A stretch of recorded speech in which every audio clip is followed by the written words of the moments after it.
In today's video, we'll be talking about one of 2018's best games thus far being confirmed for a PlayStation 4 release. We're also going to be going over some of the new PS4 games coming this week. We've got 4 games to look at, and then we're going to round out the video by also taking a look at some great deals on pretty recent game releases as well.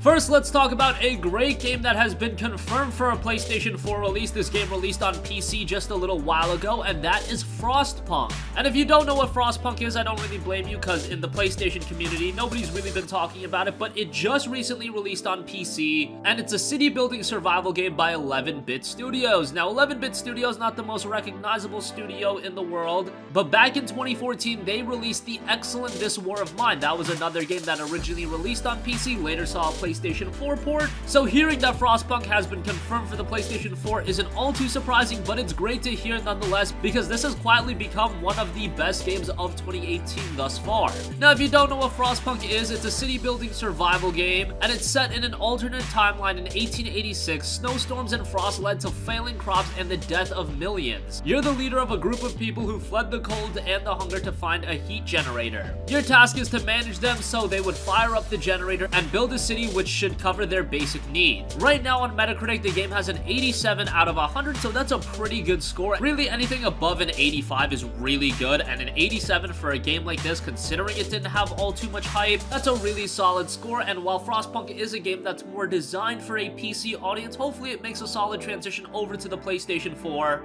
and hopefully it plays well. We don't have a release date or even a window for Frostpunk on the PlayStation 4, but hopefully it hits sometime in 2018.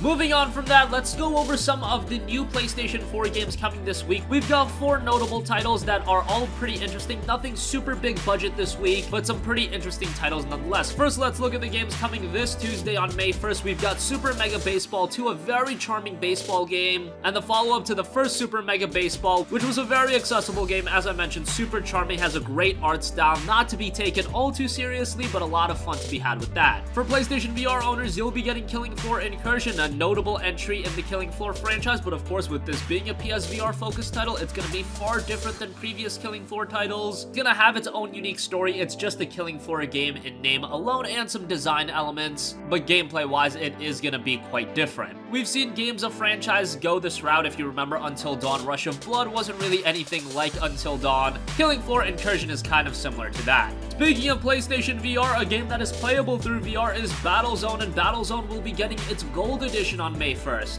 This is just a refined version of Battlezone. If you already picked up the game, it'll be getting updated. Otherwise, Battlezone Gold Edition will be the new version to check out. And finally, coming May 4th, probably the most interesting game this week is City of Brass. City of Brass is a single-player first-person game with many characteristics in common with a dungeon crawler, procedurally generated Arabian Nights-themed city, and that's probably the biggest takeaway. The design elements of this game are very interesting, and the gameplay is also very unique with a huge emphasis on the whip. The whip can be used to stun an enemy before slicing them with the scimitar, sliding into enemies to push them into a trap, or baiting one enemy such as it closes in and then you can take advantage. City of Brass might be one of the sleeper hits this year. Maybe not a game you want to pick up for full price, but definitely keep it on your wish list, and then down the line, if it does go on sale, maybe grab it then. As I mentioned, the game will be launching on May 4th. And finally, I do want to take a look at some excellent PS4 game deals available at Best Buy right now. Best Buy has really become the go-to spot for a lot of game deals. If you're a Gamers Club Unlocked member, the deals that you can get are really ridiculous.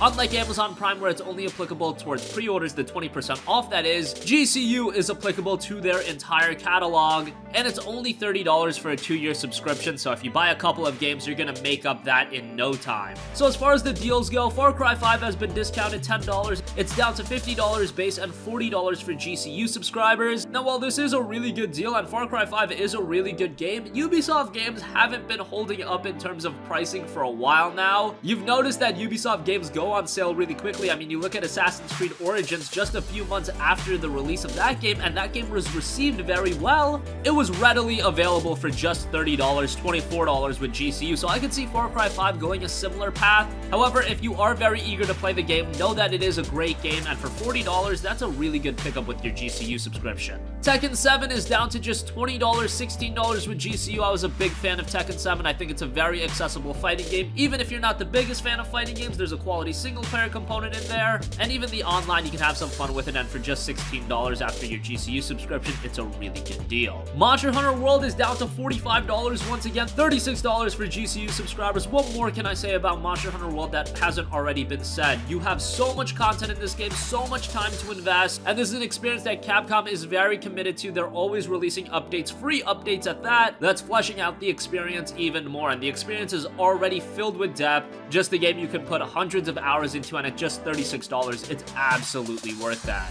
So those are some of the highlighted deals. There are a couple of other deals available right now as well, but I would say those are the best. And that is going to conclude this video. What do you think? Are you going to be checking out Frostpunk when it hits the PlayStation 4? This is a game to keep your eyes on. This War of Mine was fantastic, and Frostpunk, by all accounts, the PC version has been very well received. Again, an 87 on Metacritic right now. Let us know if you're checking out any new PlayStation 4 games this week. City of Brass, in my opinion, is one game to keep your eyes on. This could be a sleeper hit. And let us know if you're picking up any of those games on sale. Far Cry 5 for $50, $40 with GCU is pretty good. Tekken 7 for $16 after GCU is great. And again, Monster Hunter World is an absolute bargain at $36 with your GCU subscription. Sound off with your thoughts in the comment section down below. Thank you for watching, and goodbye.